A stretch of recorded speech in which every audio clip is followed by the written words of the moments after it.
V tem tednu se je zgodila ena največjih tragedij v Hollywoodu v zadnjih letih. Brutalen umor režiserja Boba Rynerja in njegove žene Michelle. In kar je najbolj tragično pri vsem skupaj je, da je, kot kaže, glavni osumljenec njun sin Nick. Pa to seveda ni še vse pri tej žalostni zgodbi. Za dodatek je njuni trupli našla njuna hči Romy, ki je prišla v hišo.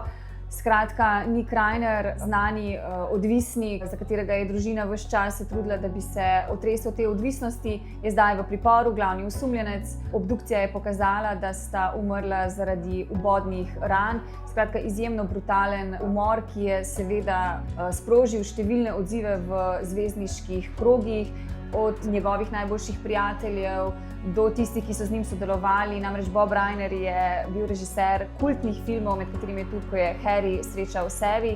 In zanimivost, prav zaradi tega, ker je on na snemanju filma spoznal svojo soprogo Michelle, je namreč film dobil srečen konec. Tako da spremljamo zgodbo in njunemu sinu Nicku grozi namreč dosmrtna ječa ali celo v najslabšem primeru, če mu dokažejo krivdo za brutalen umor, tudi smrtna kazen.